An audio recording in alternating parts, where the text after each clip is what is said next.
Good evening, ladies and gentlemen, and welcome to the first Advisory Planning Council for 2019, or Commission, I should say. The APC is, we now have a quorum. You see 6 representatives sitting before you this evening, and we need 6 to be able to conduct our business. That's the good news. The bad news is that as a result of the agenda items that we have on this evening, that for 5.1, one of our members has to recuse herself from the discussion, which means we drop below the standard for quorum. And for 5.2, we have the gentleman to my right who's also got to recuse himself on that one. So again, for 5.2, we'll drop below the threshold for a quorum. To make sure that everybody's input and yeah, something else? Yeah. Okay. We may have somebody. No? Okay. They're looking something up. For the time being, the plan is to proceed with the meeting. We will take public input on each of the agenda items. I'll walk through the process here in a few minutes so that everybody's familiar with it. Once we've had input from the public, then we will turn to a commission discussion. I will canvass each of the commission members to give their points of view on the agenda item under discussion. The only point that we won't be able to take is providing a recommendation to the council at their next meeting, because we don't have the quorum to forward the recommendation. But at least the public input and the points of view of those of us who are present this evening will be documented, and then we'll go from there. It's unfortunate. We thought we actually had 7 members this evening. You only see 6 before you. It wouldn't have been an issue, but okay. With that as a little bit of background as to why we were taking so long to get started, I'd like to call this meeting to order now that we've achieved a quorum. And I'd like to acknowledge that we are meeting on the ancestral grounds of the Coast Salish people, and we take notice of that. Secondly, I'd like to thank you all for your patience in coming out for our first meeting of the year. My name is Rick Marchand. I'm your chairman of the APC, and the commission members that are present this evening constitute a broad selection of citizens who have volunteered to help man this commission. I would encourage you to go to the Colwood website if you want to get more particulars, or to read up on the charter of the APC. It's all there and documented for yourselves. With respect to the agenda for this evening's meeting, I thought it would be prudent to just walk through the process that I want to follow. So basically, for each of the agenda items that you're going to hear tonight, I will ask the city staff, the lead planner, for the applicable agenda item to give some introductory comments. If the applicant is present, we'll ask the applicant then to make a few comments. And then you, the citizens who are in attendance, will be allowed to make comments up to about 3 or 4 minutes maximum, I would say. Once that has been done and we've received your inputs, then we will turn and have a commission discussion, which, as I've already described to you, then you'll get our points of view on the proposed application. And then normally, if we had a full quorum, we would then make a motion for a recommendation to take to council. We are not a decision-making body. We are a recommendation-making body. Whatever comes out of our deliberations this evening in a normal process, it would be up to council then to either accept that, or to query it, or to send it back to us for further work. Okay, with that as background, you will get an opportunity to address each of the agenda items when I make the floor open for public input. Okay, so can I have a motion to adopt the agenda for this evening, please? Thank you, and okay. All in favor? Okay, carried. We have 2 sets of minutes from the September 9th meeting and the December 12th meeting. I'll take them in order. Can I have a motion to accept the minutes of September 9th, 2018? Okay, thank you, Dorothy. Seconder, Paul, thank you. Any comments on those minutes or amendments that people are aware of that they'd like to have noted? Okay, all in favor of the September 9th meeting? Thank you very much. Moving on to December 12th. Minutes are very short. Can I have a motion? Thank you. Seconder, Paul, thank you. Any discussion, comments, or amendments? Okay, all in favor? Carried. Okay. There is no old business to discuss this evening, so now, the interesting part, we get into the agenda items for new business. Agenda item 5.1, report development variance permit application for DVP 18-008, 537 Gurunuk Lane. And I believe you wish to recuse yourself. Is that correct? Okay.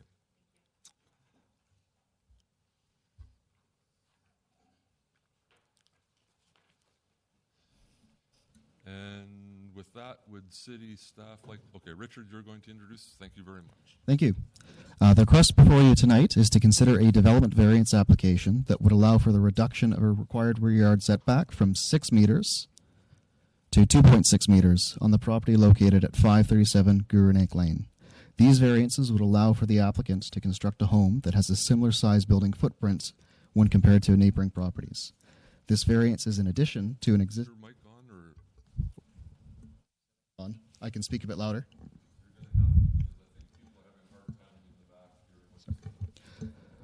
This variance is in addition to an existing front yard setback variance, which was supplied to the entire subdivision. It provides a reduced front yard setback from 6 meters to 4.5 meters, excluding the garage portions of buildings. There we go.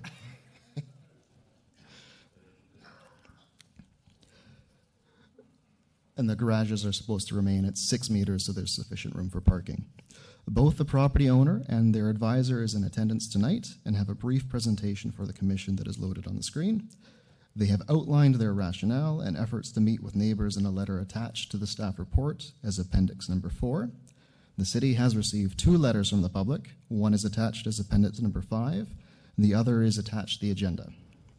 The committee may wish to consider that the proposed variances would allow for a dwelling to be constructed that has a similar footprint to other lots in the subdivision. However, as the proposed setbacks do not achieve the applicable design guidelines and criteria in sections 26 and sections 30 of the Colwood Official Community Plan, staff are unable to support the variance and will be recommending to council that it be denied. Okay, thank you very much. And the applicant is here to make a few comments, please. Yeah. Thank you very much, Mr. Chair and members of the APC and members of council and staff. My name's Gary Lunn. I am actually an agent. I'm a longtime family friend of Vanessa Vung, who's here as she is the applicant. I'm a volunteer like you, so I've known Vanessa for 10 years or more, and she's asked me to come help her when she looked at purchasing this lot. And so I've been helping her, guide her the way through. So I've got a few slides for you, and they'll kind of explain, what we're trying to achieve and the difficulties that we're having. So if we can go to the next slide. I don't know if I do that or somebody.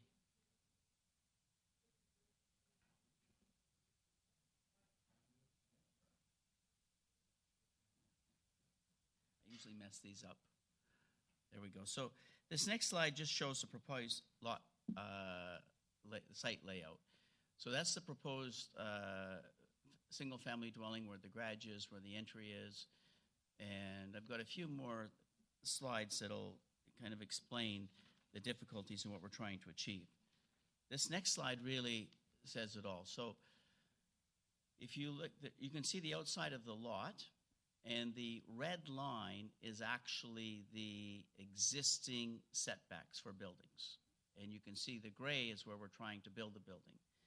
And so there's a number. It's a fairly irregular shaped lot. It's fairly narrow, and it's resulting in a fairly long, narrow home that if we wanted to fit into the existing setbacks. So we've looked at a lot of different options and trying to say, okay, what's the best? What would sort of fit in all the circumstances of the neighborhood? And I'll get into that in a minute.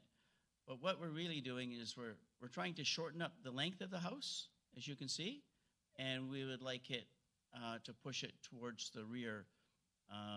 If we actually followed the existing setbacks, even though the zoning for this subdivision allows for 40% lot coverage, under the existing setbacks, the maximum size we could get is 32%, just because of the irregular shape of the lot.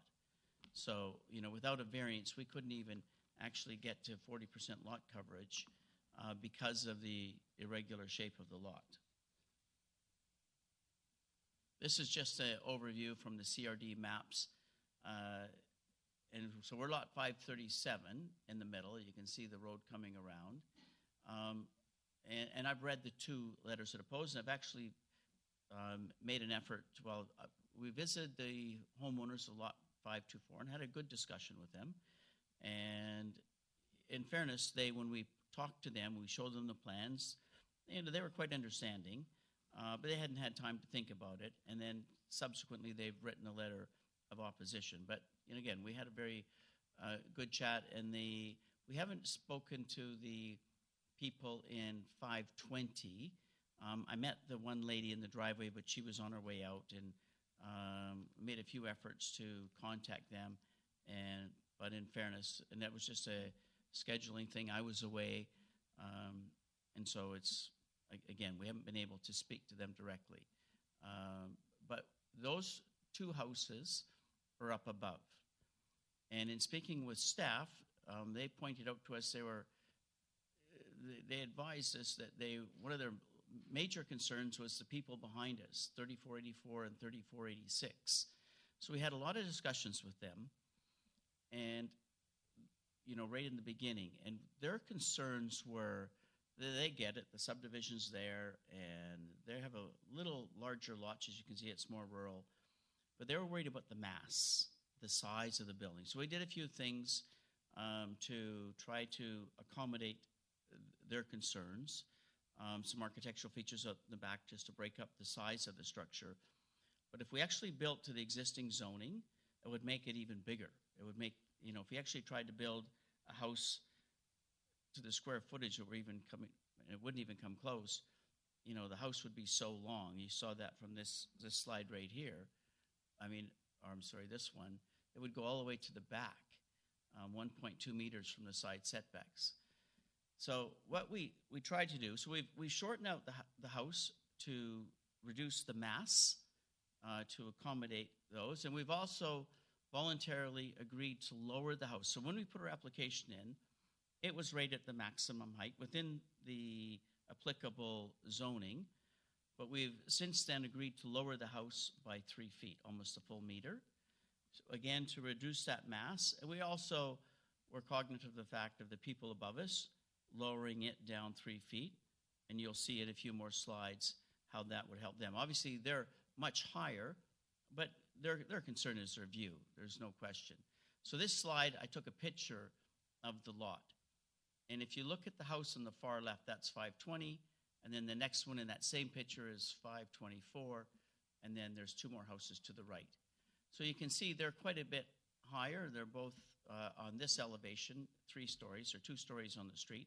So it's a daylight, lower level looking out. But again, since our application, we've lowered putting a flat roof on, again, to minimize any, and we think there's about 20 feet from this lot up to their main floor elevation. Again, we haven't had it surveyed, but I've taken a tape measure and sort of did a best guess estimate. But again, we were agreeing to lower the house by 3 feet to minimize any impact on them. When you spoke to the people that were in 524, they acknowledged that, listen, we bought here and we knew there was going to be a house built there sometime. The lot was there when we bought here. But in fairness, for their own reasons, they've decided to oppose their variance application. This next slide is the house looking right out in front of us. And again, we're looking at the similar type of size of building, similar in height to that. In fact, it won't be as high as that building right across from us. But the size for us, I mean, the neighbors above us would like us not to go to the back. Of course, they've written a letter opposing that. And the neighbors behind us, they want us to reduce the length of the building so they don't have the size of the mass. So that's really, in a nutshell, what we're facing. And I will add one more thing. So Vanessa is trying to be a good neighbor. Like, this is not a spec house. This is her dream house. She wants to build it. Yeah, it's a larger house, but no larger than some of the other ones in the neighborhood. And it's got a suite in it for her son. But we've moved the house as far forward as well. You can see in this slide on the 537, on the left side, it shows 6 meters. That setback is 1.2 right now. But she's moved the house as far forward as possible, which minimizes, again, hopefully will help minimize any potential view issues for the people above us. And really, and I will say that it has a negative impact on her, because she knows on the lot right below her that they're going to be building a house. And she's going to be fairly close to that. If you go back to this slide, you can see how close her house is to the right side property line. So we meet every single condition of the zoning with the exception of the rear setback. So that's why we're asking for the variance. And again, in discussion with staff, you know, is it you can make a hardship case, or you could try to go through council. We've decided to go through this. You know, it's a hardship case because it's an irregular lot. But in any event, we've chosen it going through the APC and then direct to council is probably the easiest way to go for us, and, you know, put the facts in front of you. But that's really what we're faced with. You know, we don't have a lot of other options. Like I say, we've already lowered the building 3 feet, which will make the driveway almost coming in level off the street now, which actually works. And, you know, short of redesigning the house to fit the existing footprint, you know, that would, I guess, potentially help the people above, but would make a very, very long building, and the people behind us, they would be very unhappy, but it would fit the existing zoning. So we're really stuck between a rock and a hard place, trying to find the right solution. But I would be happy to answer any questions if you have any. Yeah, we can take questions if there are any from the commission, but I would recommend that we get everybody's input, and then we'll have our discussions, and you'll be allowed to, obviously you'll be able to listen in on it. Sure. When we have the discussion. And if we need any clarification, we'll reach out to you as well if there's something. Any immediate questions that come to mind for anybody at the moment? Paul, yeah. I'm just wondering if staff could give us the total square footage of the house.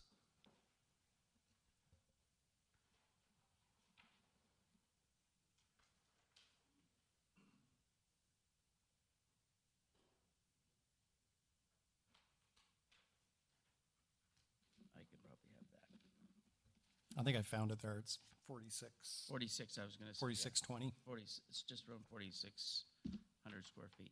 Thanks. Thank you.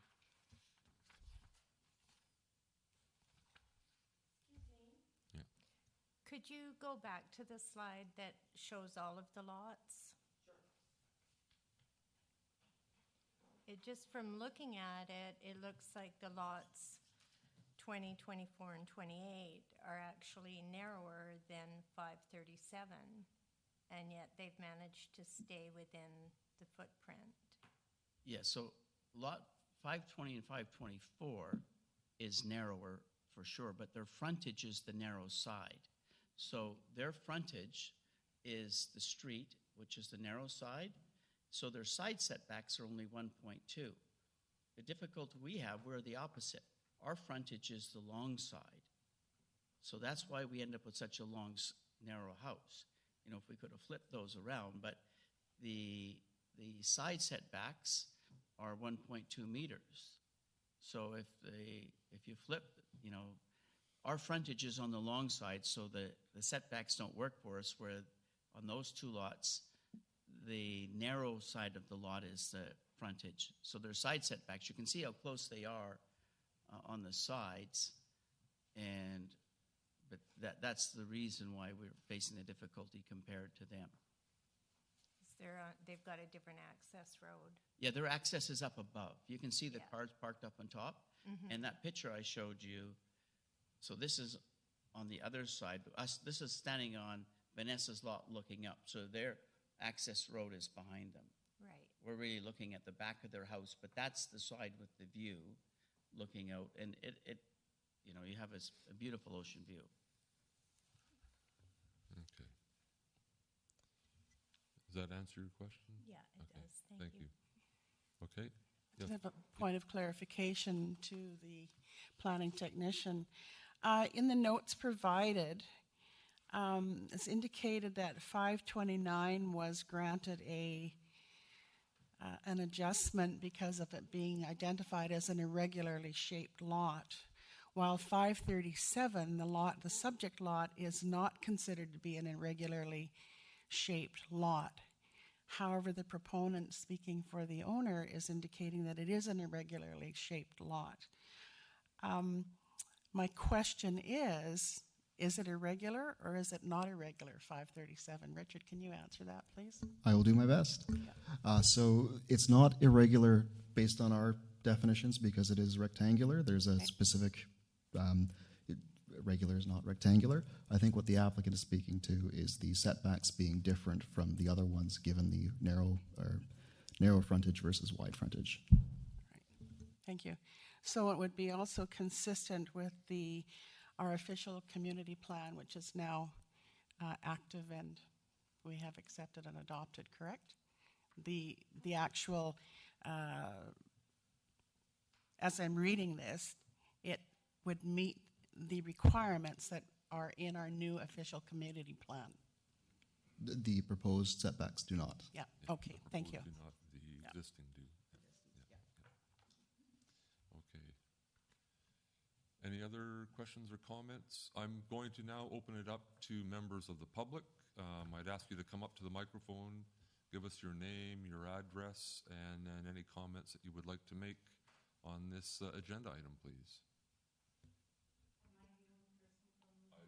We'll find out in due course, but if you have something to say, please come forward. My name's Nadia Brandler. Thank you for making this meeting possible. I'm the owner of the property right behind the applicants, and my house is obviously going to be impacted by the house that's proposed to be built here. I did send a letter in with my concerns and objections, and from what I can see, the initial proposition of the house was going to still allow me to have a view on the sides of the house to see the ocean. With the proposition of it being wider, it discards most of my view from that point. When the applicant approached me, as he said, I was leaving the driveway, and he kept insisting and insisting that I stop everything, and I had a car full of people, and I said, we're late for a dinner, I can't do it right now, and it's a very important thing for me to look at and give some input.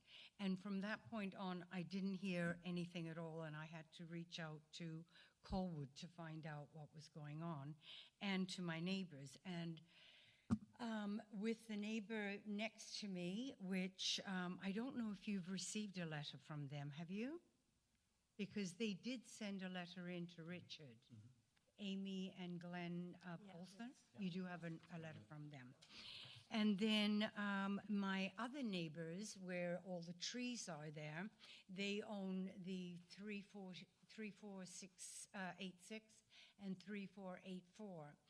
And I've spoken with them, and they were going to attend the meeting tonight as well, but she had to babysit her grandchildren and couldn't make it. So she asked me if I'd bring a letter in on her behalf, which I don't know if that's allowed to do or not, but I do have that letter. Excuse me. And also, they're very adamant in opposing the adjustment. The letter says, "Hello, Richard. I'm writing to make you aware that our adjustment property holder, we also object to this, excuse me, variance application. My address is 3482 Wishart, while my sister and father are at 3484 and 3486. We are in absolute agreement with the other neighbors, that is, in this objection. This would be significant encroachment on our properties and our enjoyment of them. I would also like to add that while the applicant was friendly, when they first spoke to us about this, it turned to intimidation when we were not supportive. By the way, I felt a little intimidated when I was approached as well, and it was adamant that I should, give a decision right then and then. It is my fervent wish that Colwood supports the current property owners, as this development has been very difficult with what has seemed to be a continuous request of variances. My biggest concern is that I did purchase the house, as I wrote in my letter, for the ocean view that is amazing. And I did realize that once, there was going to be, houses built in front of me, I would lose some of my view. And I completely understood that the ground floor, which is the suite, would be affected completely almost. But from my balcony, from the middle of the house and the upper floors, the middle of the house, which is my main view, would also be excuse me, very much affected. The top floor, which is just which is only one bedroom and a bathroom, would not be affected.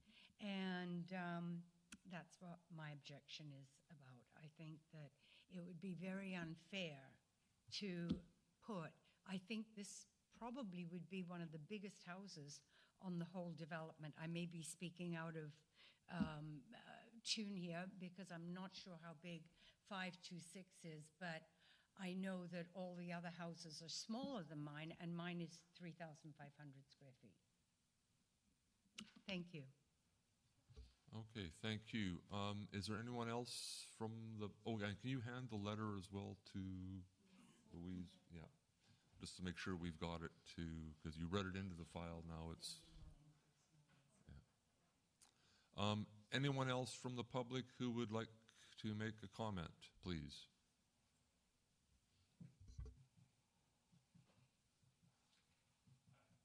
My name is Keith Murphy. We live on 536 Dolora, which is right at the top of the Guru Nanak. And as this does not directly impact us, the future build is going to be basically the same, where houses are going to be built in front of us, blocking views, which we had anticipated. When we bought the lot, there are variances on ours. It's an irregular shaped lot, although it is long. But we were forced basically to design the house to fit the lot rather than design a house and try to make it fit on. So that's pretty much all I have to say. Thank you. Thank you very much. Anyone else, please? Seeing none, we will now move the discussion inside the commission. And what I would like to do is, as I've already indicated earlier, since we cannot make a recommendation, but I will poll the members of the commission for their views on the application, but that's as far as we'll be able to take it. We won't be able to make any recommendation to council. So if I could start on my left, Paul, if you've got comments and a point of view on this application. Thank you, Chair. I do. I wanted to just thank the applicant for a clear presentation and the respectfulness of the comments from the public. So thank you for that. I'm going to reveal my stripes in my comments. I am a landscape architect, and I guess the question that immediately came to my mind with this application was, why is there a large setback in the rear yard to begin with?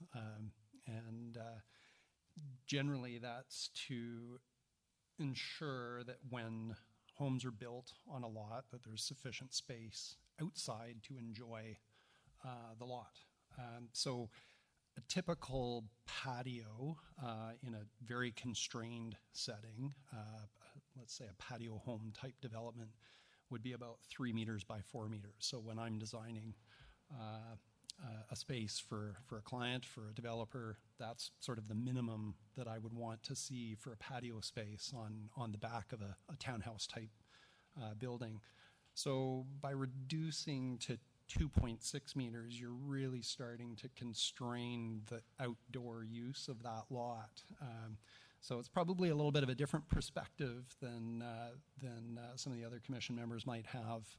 But that would be a concern for me, is I think the usability of the outdoor spaces on that lot are significantly compromised by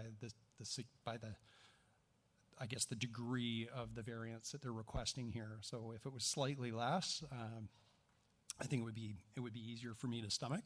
But yeah, like I say, the use of that backyard space is pretty much sterilized by the degree at which they're requesting a setback. Thanks. Okay, thank you, Paul. Colleen, can I ask you to give your point of view? I think my point of view is that the lot was purchased, and I would make the assumption that when one purchases a lot, you plan to put a house on it, knowing perhaps when you do design your house that there may be some changes that have to be made in the interim. I think that this is something that Colwood has struggled with all along, but fortunately we do now have our new official community plan in place, which hopefully will provide more consistency for those people who are developing land and also building houses on it. I have a concern where it says that, certainly in the staff comments, that there are no natural features remaining. And I know that in the official community plan we want to preserve as many natural features as possible. I think we have to be concerned about our neighbors and what we're doing. People who are in the neighborhood are aware that with development going on, they are going to lose some of the benefits that they have realized over the course of a number of years that they've been there, and they're prepared to give up on some of it. But I think we have a responsibility to rely on our planning individuals with their expertise and following the guidelines of the official community plan. What is an appropriate variance and what isn't an appropriate variance? And in this case, I think it's not an irregularly shaped lot. I realize with respect that there are certain things that the homeowner would like to have, but in this particular case, I think that to provide a variance at this time would not be justified given the space of given the area that is there for a house to be developed, whether it's long or short or whatever, and also lessening the amount of usable space that you have outside of the dwelling. Okay. Dorothy, your points of view, please. I concur with both the comments of Paul on a reduced backyard. That impacts the owners in the back because everybody's that much closer to them, as well as Pauline. I think out of respect for all of the time and energy that went into developing the Colwood official plan, that it's incumbent on us to respect and support that work. And as Pauline said, we're trying to get away from one-off variances to suit the owner of a lot who knew clearly what the lot was when purchased. So I would be against the variance.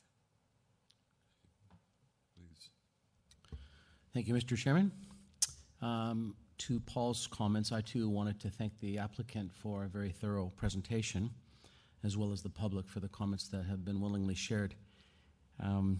I don't find or haven't heard any compelling circumstance as to hardship other than the reality that if this variance isn't granted, then you'll end up with a smaller footprint than would be the case otherwise. And that to me doesn't really constitute hardship. Rather, instead of calling this regular or irregular, I call it an atypical lot, because instead of a lot that has relatively narrow frontage and considerable depth, this has the opposite. You've got a tremendous amount of frontage and literally very, very little depth. But the property, as I understand it, was recently acquired, and it was acquired when the new official community plan was put into effect. And the criteria that would govern the administration of a variance such as this has only been immaterially changed. There has been no substantial amendment made to the criteria that ought to be evaluated by council when a variance application of this sort comes forward. And to that point, staff did an excellent job recasting Table 2 of the official community plan that sets out no less than 5 criteria that ought to be evaluated or considered when a variance request is proposed. And unfortunately, the application really doesn't lend itself to a thorough satisfaction of that criteria.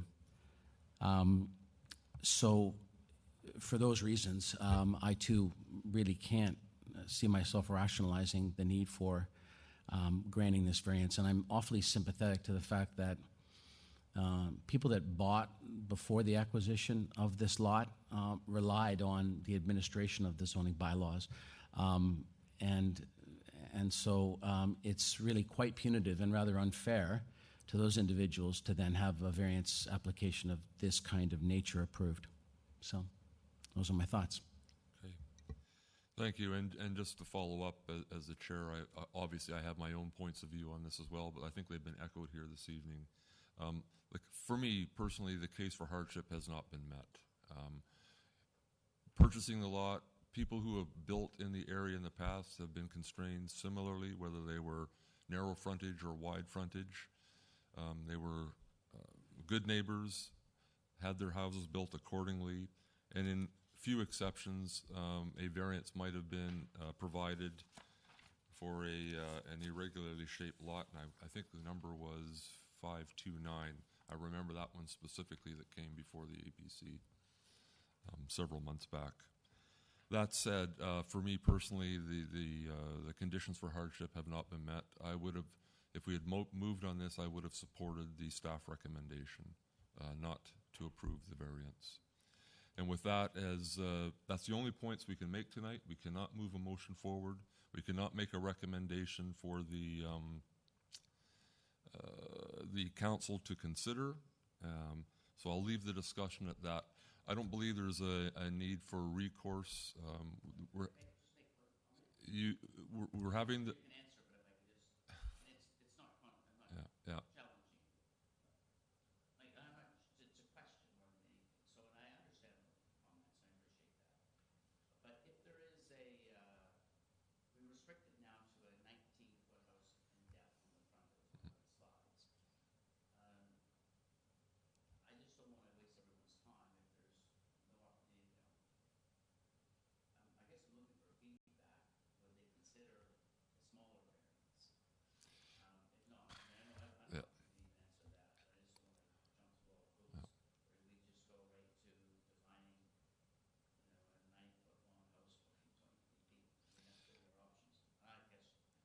We can't answer that question tonight, obviously, because the design is not available and not available for consideration. I think it would be premature to go down that path right now. I think you'll have to come back in and have further discussions with the planning staff. But right now, all you've got right now is the pulse in terms of the opinions of the members of the APC. There is no recommendation that can move forward to council, as I've stated previously, so we'll leave it at that for now. Okay, now with that, we'll move on to agenda item 5.2. Maybe you can do the honors of getting our other member back. Can I leave you that? Certainly.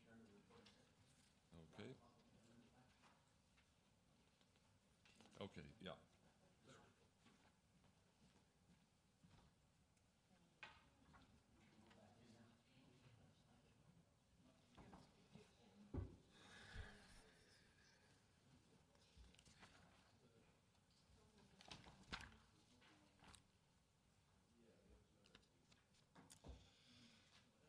Okay, welcome back.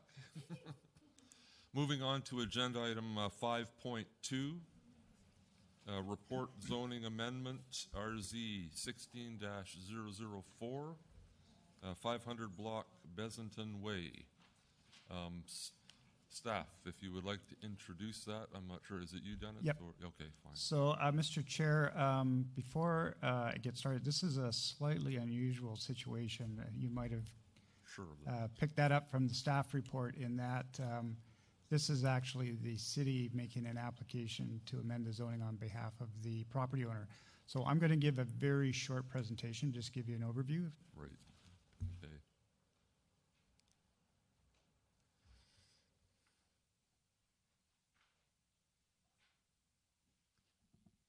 So this is the site that's in question. The shaded area at the bottom of that photograph is the area that we're discussing tonight, and it's one part of a larger site, which is the 4 buildings that you can see above that, which have all been developed over the past. So we're really talking about the shaded area at the bottom. So this is a little bit sketchy, but it's meant to illustrate the problem, so to speak, and that at the time of the rezoning, it was somewhat unclear as to what exactly was proposed to be developed on the part of this development that we're reviewing tonight. You can see on the right side of the screen is that the other buildings were shown, and those, have been more or less developed. But on the left side of the screen, it is a little vague, to say the least, which is, I think, part of the problem. This is the site. It's really split into 2, as you'll see in a minute. On the left side, it's relatively flat. Much of that is still from, JP, correct me, an old mill that was on the site. And on the left side is a rock outcrop that's really sort of 2 benches, so to speak. And that more or less is the same as area 6 in the zone. So you can see that here. So the flat area that I just showed on the illustration, or the photo, is more or less area 5. And area 6 is a rock outcrop. And area 7 is meant to reflect a water course that runs through the back of the site coming out of Olympic View, which is immediately to the left of this site. So what staff are proposing is that those areas 5 and 6 be consolidated into one, and the zoning outline is outlined in the staff report. We also noted that area 4, which is actually the Besanton right-of-way, has setbacks attributed to it, which is an interesting twist. So we're saying that those should be changed. So really what we're trying to do here is rationalize the zoning so that it makes sense. But more than that, as we pointed out in the staff report, our hope is that by consolidating 5 and 6, it gives the property owner some more latitude in terms of the siting of the building, particularly in light of the new OCP and the whole idea of site adaptive planning and trying to minimize the necessity to really blast into that rock outcrop. So that's really the larger objective here. The representative from for the property owner is here tonight, so JP Martin. So if you have any specific questions, he can maybe add to that. I'm not sure, JP, if you want to add anything at this point. Okay. But the applicant is aware of the proposed changes, and he is in favor of the proposed change. Okay, that's all I needed to confirm then.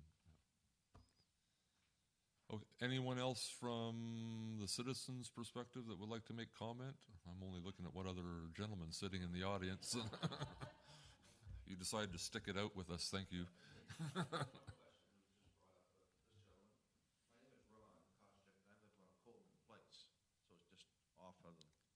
six, section Right. 6.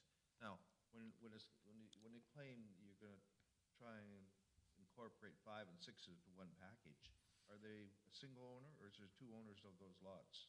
One owner? Now, there is a huge rock outcrop on 6. 5 is not so bad, but 6 is, I don't know, my neighbor lives next to that, and there's that big, deep valley in there. So when it comes to blasting, there's going to be a lot of rock that's going to have to be moved there. Okay. Thank you very much for those comments. I will now move the discussion into the commission, and I'll look to my right this time. Dorothy, would you like to start with your points of view on the application? It makes sense to me. I think it's in keeping with consistency for the OCP, and I think whether there's two owners or one owner for 5 and 6 is a bit of a moot point, because that could change at any time. I believe they're both fee simple and could change ownership. Yeah, I don't have any red flags on this request. I would support it. Okay. Colleen, please. I don't have anything specifically that's standing out here. I think in Mr. Carlson's description of what's happening, it looks like there were some different things that occurred over a number of years, and now perhaps we're being able to correct it and have a consistent zoning that will be positive for anything else that comes along, certainly following our new community plan. And of course, the one thing that I pay attention to and caught my eye on here is the fact that with this change and with this rezoning, that the developer also would be wanting to minimize the amount of blasting that occurs. Blasting definitely is a very touchy point for many of us in the city of Colwood. So if we can minimize that through this avenue, that certainly would be very much a positive. Thank you. Paula. I don't think I have anything to add, but I did wonder if the owner of the property did have plans for that property in line with this change.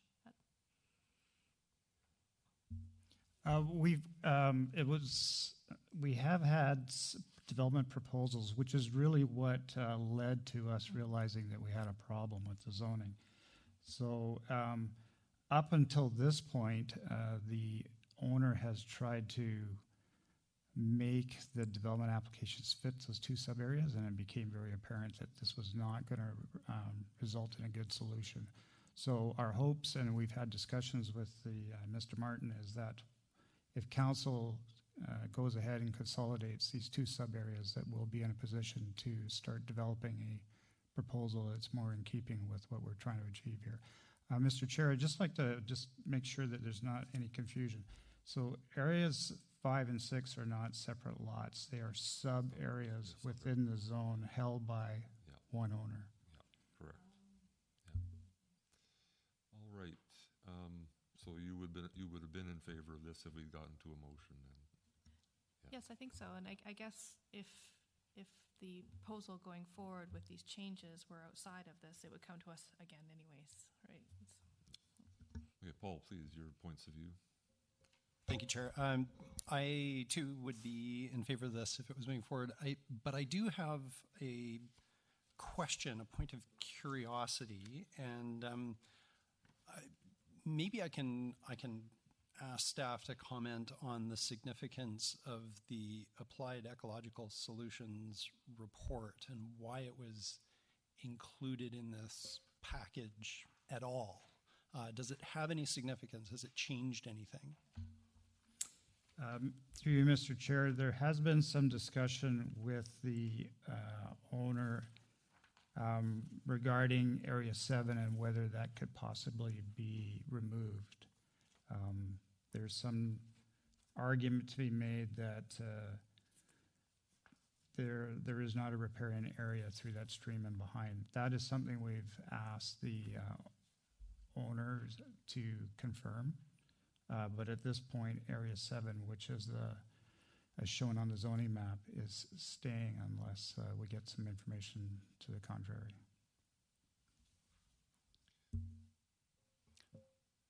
Okay, thank you. I think that answers my question.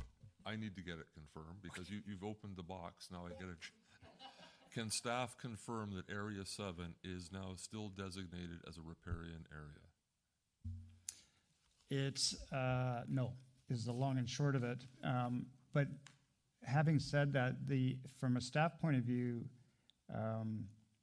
it's less of an issue, well, whether it's a riparian area or not. The fact of the matter is there is a water course through there. Right. There's some argument whether it's actually fish bearing or not. But from staff's point of view, and this goes back to what the OCP is trying to achieve, again through the site adaptive planning, is whether it's fish bearing or not is in some respects moot. Because what we're really trying to achieve here is making sure that the water course is maintained and Sure, protected. okay. So Fine. staff's position is Area 7 stays fish or no fish, to put it simply. Okay. Please. I'm going to offer just a bit of a commentary on that because this is my area of expertise. And I guess the one point that I would make is that fish bearing on a water course it isn't actually the determining factor on whether a riparian areas regulation assessment needs to be completed. It's whether it's contributing to fish habitat. So we could have a wetland that's connected by a surface flow that's discontinuous. So in the summertime, it might dry up. In the wintertime, it might flow. But that would be considered contributing to downstream fish habitat. So therefore, a riparian assessment would have to be completed on that.